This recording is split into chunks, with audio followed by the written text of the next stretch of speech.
Broadcasting from the business capital of the world, this is the Podcast Business News Network.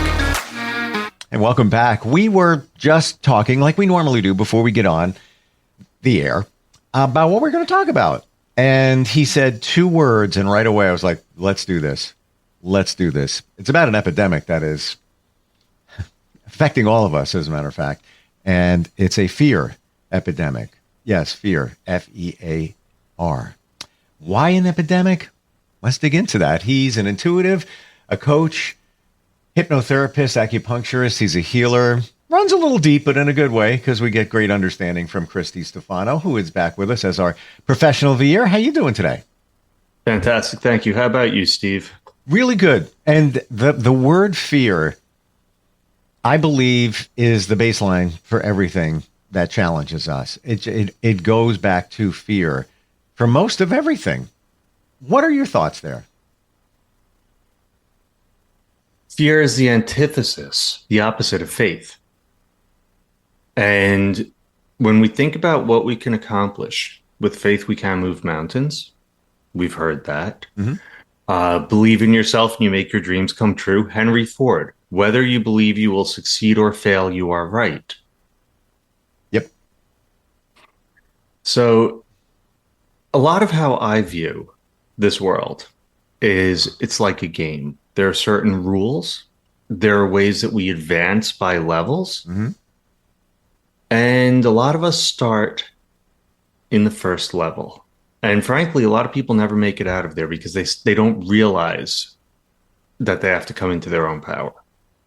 So the level 0 is finding out what we are, what we're capable of.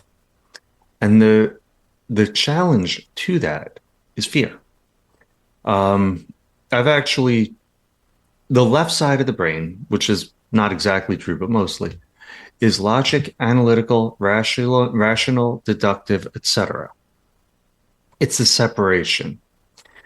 Similar to, and if anyone has a problem, that's fine, similar to the biblical definition of the devil. It separates us from our power. I used to be very heavily, that's my natural skill area, is that side of the brain. That's also people that are stuck there tend to be depressed because what we do is we have a limited data set and we base all of our decisions and understanding of the world on that data set, believing it to be complete. So my tools were great. My data was crap. And so I locked myself into fear of doing things, fear of not trusting myself fully. And in discovering more faith, I began to see that was not true because the unseen is also there. If you have a synchronicity, that's the unseen.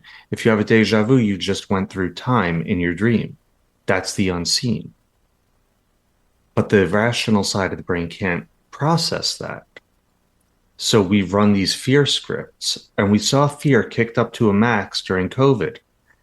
It was specifically designed, a lot of the messages, to increase fear. And the intent behind it could have been good, could have been bad. I'm not judging that. But it's incontrovertible that fear was a tool that was used. And some people that were more prone to it are still in a pathological state due to an inability to recover from that shock. Lots to dissect here. A few things. Ooh, tiny bit more. Please. So people who really think too much. And so if we don't feel safe in this world and in our bodies, we're very disempowered. And actually, because of where I was so much in my head, I couldn't visualize. If we have too many thoughts, we push away the visual. So we have this opportunity to ground ourselves and to become present and safe. And from there, that's where growth starts. That's where true growth starts. And fear is based on foundational misunderstandings. So now, even more to think about. All you, Steve. I'm going to say this not because we're here together talking about all of this, but along my journey, I've seen evidence and studying, and, I want to go even deeper into it. But none of this sounds far-fetched. And I'm just, from somebody on the other side here, just a regular person hearing all of it, I know it's a little bit deep, but there's a lot of validity, if not all. So questions, and even before we go there, You have said before that you view life like a game, yeah, sort of like a video game analogy. And I found that interesting. But as time has gone on, for me, now I see what you're saying of I different knew you levels. would. I get it. Like you need to understand certain things about yourself, et cetera, et cetera. Oh, level 1. And then on and on and on. So I want to go back to the left brain and the limited data set that is in the logical side of the brain. Why is it limited data? Is it because it's pulling from the subconscious and that's very incorrect data, if you will? Kind of the opposite. The subconscious is connected to the infinite. So there's that book I've mentioned it before, My Stroke of Insight, where she lost the left side of her brain, this neuroscientist. And she was in a state of oceanic bliss. No fear, because she was only on the right side of her brain. The left side is where what we would call the ego, that's the loudest of the three consciousnesses' voices. The three consciousness being head, heart, body, or left brain, right brain, body. The loudest one is that. And that is the one that is the separation. So it separates us from our power because we can't measure the power. It's not in front of us. It likes the concrete. It likes what's a lot like what science does. And scientists out there, anyone, take me on, that's great. Science is incredible because other than quantum physics, the scientific method, and I'm doing this as an analogy to the left-right brain. Scientific method is we can neither prove nor disprove that there's higher intelligence. So we're going to just assume there's not, which is actually the foundational premise of science is a clear violation of the scientific method. So they're running on Newtonian science of billiard balls without any intelligence behind it. Now, I say, look up a picture of the Atlas moth or a lot of other things in nature. And if you look at the Atlas moth, it's this beautiful moth with two perfectly drawn snakes on it. And I postulate a caterpillar doesn't know how to draw a snake. So someone else did it. But you see, since it can't be measured, science is like, no, that's random dice rolls that eventually landed on a snake being drawn on the butterfly wing. In other words, the rational side of the brain discounts that entire half of the data set. And that's the half with the hope, with the miracles, with all that. And what it does, in order to keep us safe, keeps us small. Because it's like there's fear. I'm afraid if I try that, I'll fail.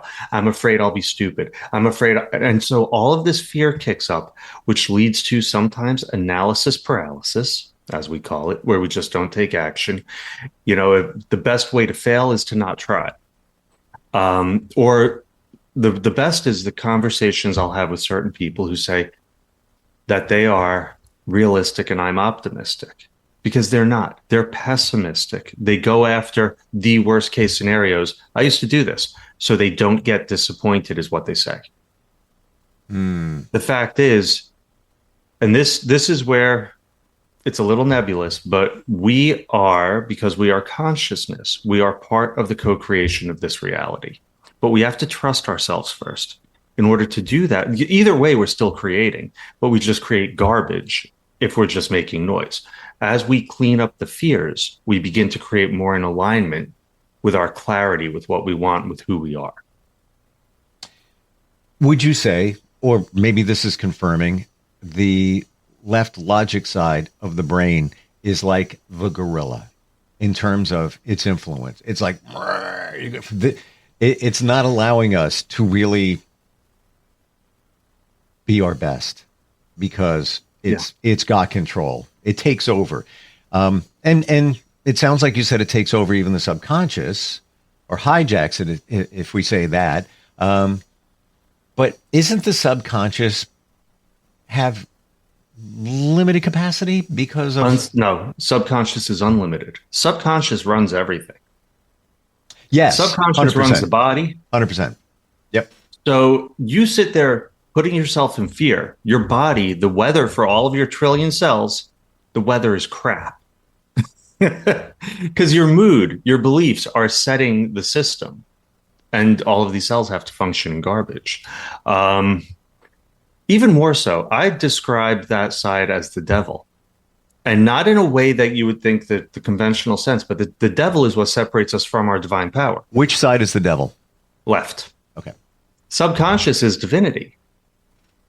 But then the right side. This is the limiting beliefs. You always hear that term, limiting beliefs coming from childhood.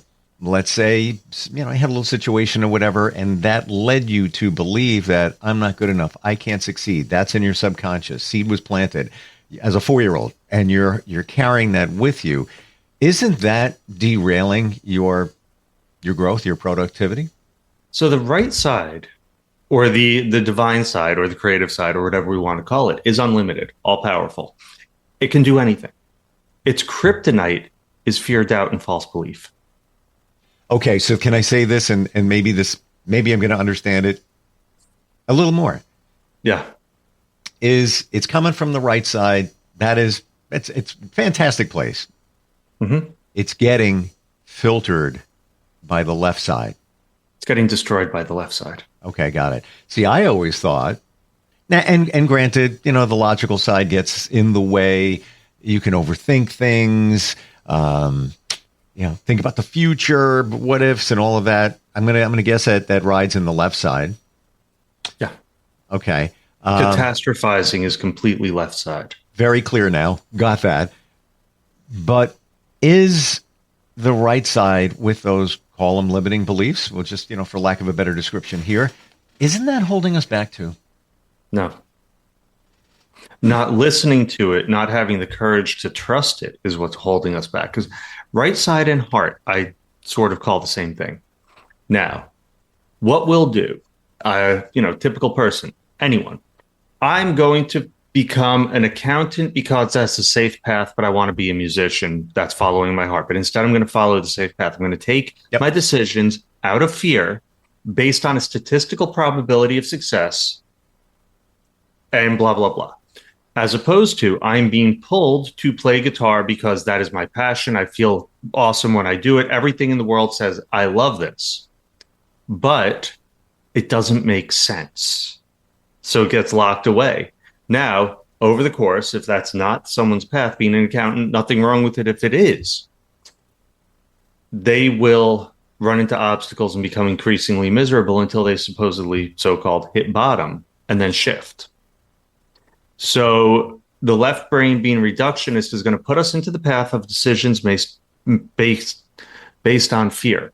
When we're doing what is right, the wind will be at our back, so to speak. The path will be laid in front of us. Yep. Coincidences, I refer to divinity as the conductor of the symphony. So when that person just crosses your path at the perfect time, it's the right person at the right time. That's what happens when we're in the right place in our heart. When we're acting from that positive creative force to bring something into this world, we're supported. When we're acting from the contractive fear force, we will have obstacles placed in our way. Very interesting. And clear. And if you don't believe me, pay attention to life patterns that you've had. Why do I keep having this problem and it gets worse every time? Yeah, that's because you're operating, I've done this, operating in a way that's not conducive to my best interest. And so I'll continue to run into problems until I attend to me. I am a believer that we create our reality.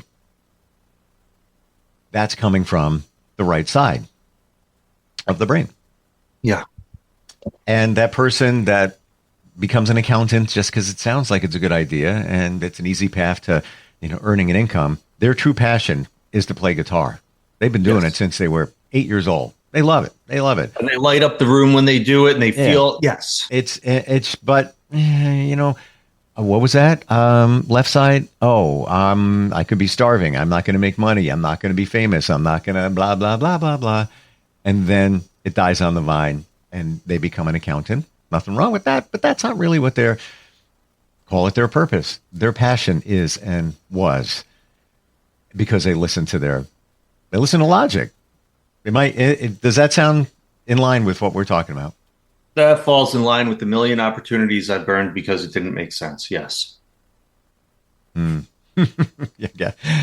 And as I look back now, I was like, okay, there's another one. There's another one. Or repeating patterns. One of mine is I Yeah. trust. I'm not going to do it anymore. Okay. Need it in writing. No handshakes. But because I trust people. So I see a pattern there. How can we minimize the left brain interaction? Well, one of the coolest things about it is there's a Buddhist saying, I think Einstein said something like this. The rational mind is a wonderful servant, but a terrible master, or a wonderful tool. So don't believe it. One of the wild things in coaching and hypnosis, and it was amazing. I was working with a patient yesterday. A lot of times we have to speak in the way that they will hear us. And I told her, I'm like, if someone speaks like this to you in real life and the relationship, because I had to take a more stern tone. But what I realized was I was giving the same tone as her in her voice. So it gets down to deeper levels of consciousness. But learn what that inner voice is, because it's a friggin' liar. Because when you're getting that loud one, that's fear. When you get the quiet one that feels different, it's more of a whisper, because the left brain is the verbal. That's going to be that voice. The right brain is going to be more of that feeling. Are we referring to our intuition? That's the intuition. But so I did a meditation. I think I told you this a million years ago. And I was like, okay, I want to connect better to my intuition. What I got was, you've always connected fine to your intuition. You didn't have the courage to act on it. Yep. Because the left brain is like, no, that doesn't make sense. No, don't do that. That's crazy. No, that's too risky. Yeah. And so I didn't do it. Same. And I can go back 30 years again, and I tell you where I was, angle of the sun, where I was standing, when it was actually this time of the year. I made a decision, and I know it wasn't the best decision, and it turned out to be just not. It wasn't a good decision, but my intuition, I heard it, and I know those times, and I believe we all do, if we look back and kind of analyze it. And I got you on the intuition, where it's going to be that quiet knowing. Yeah. Yeah, that seems like the right answer. But then we overthink. I can't be that easy. No. It's not that easy. No, I'm saying we question it. Yes. The left brain says, wait a minute, that can't be that easy. What you're thinking right now? No, logic. Hello. When it was that easy, that was your intuition saying, this is the right answer. Yeah. And we have so how do we get better at this? Yeah. Know who you are. That's number one. You see, the first thing that the first step is really, am I being who I believe society wants me to be? Who I believe people will like? Who I believe is doing the nice things and people pleasing? Or am I authentic to who I am, where I'm bringing kindness and presence and living in flow? Those are extremely different feelings. Until someone begins the path of knowing who they are, truly, it's going to be fits and starts. Once a person commits to knowing and loving themselves, because the biggest part of this, I said it at the beginning, I'm going to say it again with a different word. Biggest part of this is trust. I said faith at the beginning. We have to love and trust ourselves. And very few people do. And if you don't trust yourself, you will not empower yourself. Because what you will do with that, frankly, if you don't trust yourself, I don't want you having power either, because you're going to do things that are not good, not healthy. You're still running the fear patterns, but you have more powerful tools. So how do we get through the fear patterns? When it happens, really question, where is this coming from? And try to find the pattern, try to find the history underneath. This doesn't involve years of therapy. This involves, where am I feeling it in my body? What is the belief that I'm holding? Because society, I'm not going to blame any particular groups, have completely disempowered us to, I was treated poorly as a kid, so I'm going to wear this pattern for the rest of my life as a victim. I had a problem as a kid. I have the rest of my life to become bigger than that. Mm-hmm. Yeah. And if we don't empower ourselves and we continue circling around, oh, poor me, well, then it's going to be poor you. 100%. And those things from our childhood that you refer to, it's there. Your subconscious is percolating it, if you will. But now I'm seeing, I always thought, Chris, that the subconscious is kind of the bad guy. No. Because of the limiting beliefs and the things that we experienced as kids and onward, those traumas. But I see that happen. You might have internalized it in a certain way. You might think you're not good enough. You might think that I can't trust myself, and because of the connection to the childhood. But you can once you push that left brain out of the way. It's even bigger than that. The challenges that we have become our superpowers, the skills we get to solve them. For example, I was talking with a guy yesterday, took a hypnotherapy class with him a couple weeks ago. Dude is awesome. And he's going to be working primarily with women because he talks to a woman. Within 3 minutes, he could tell you everything. Why? Because growing up, his mother was mentally ill, bipolar. And he had to be able to be 3 steps ahead to know what was coming. So huge amount of trauma. But on the flip side, after working through it, his toolkit is absolutely phenomenal. He had to develop that skill. And I'm not going to go into the really crazy stuff, but everything that we've been through deepens our roots. It strengthens our understanding of ourselves when we overcome it, or even working on it. Even admitting it's there makes us hugely empowered and overcomes so much of the fear. This is huge. This is huge. There it is right there. And taking those things that have challenged you and turning them into your superpower. And when you start thinking, choice. Yeah. It's all a freaking choice. Who am I going to be? Am I going to let the world define me, or am I going to play interactively in this world and live the life I was put here for? Or am I going to be, I love that movie Click, where he just keeps fast forwarding through his life. Am I going to skip through life because it sucks and die? That's our choice. I'm seeing a lot, and even like visions in my mind. And I'm seeing, even for me, just as an example, I have a higher level of empathy. I never knew I did. I took some tests. It came up that way. I wasn't 100% surprised, but I didn't think it was going to be like number 2 out of 34 strengths. Hearing you today, I believe that, and it works to my advantage. I think even in broadcast, like I can feel, the other person. I think that comes from my childhood and the challenges I had to deal with. I think it's connected. It developed out of that. I'm full of cliches. If it doesn't kill you, it makes you stronger. It's true, though. It's true. Yes, what an overused cliche, but yes. Yeah, that's appropriately applied, though. Yeah. Whoa. Okay. Lights going off, light bulbs are flashing. Now, it's coming. I know this is very deep for many, but when you start thinking about it, it's clear now. And I see what you're saying. Like I see the subconscious in a totally different light. It's doing its job. The challenge is the other side of your brain is preventing it from doing what it should be doing. Yeah. And this is hugely what I do at work. This is the hypnotherapy helping to find these patterns. Yeah. A lot of the stuff I do on the body, because the trauma is stored in the body. Getting a person to get in touch with their body. The body is reflective of our consciousness. So helping a person to get in touch with and release and begin to feel. I have people who cannot feel whole areas of the body. And there's a lot of people out there, they just don't even know because they don't know. So beginning to feel and fully incorporate and be present and whole. One of the best cures for anxiety, and this is why I love doing the rapid release, is coming into the body. Literally embody. Start grounding yourself.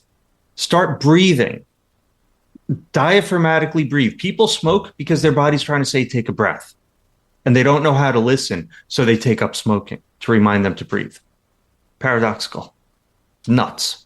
We're out of time. Doors have opened to other shows here based on this. Even just how the body is, another cliche, keeping the score of holding all that trauma and everything. Love feedback today. Instant feedback, steve@gmail.com. Your thoughts on all of this. We want to hear them. Really do. And how do we contact you? This is what you do. Obviously, acupuncture has to be done in Scarsdale, New York, where you're located. But other ways to reach you, Chris? Primarily just go through my acupuncture site right now. I'm revamping my other site. So scarsdalehealth.com has all my info. You reach out to me through there, and I can do anything remote via, it's still me. Sure. So scarsdalehealth.com. I'm on Instagram, accelerated_healing, and LinkedIn and all that other stuff. Thank you for today. Deep, but meaning. There's lots of it there. Answers. Answers there. Appreciate it. We'll catch up next time, okay? All right. Awesome. Thanks, Steve.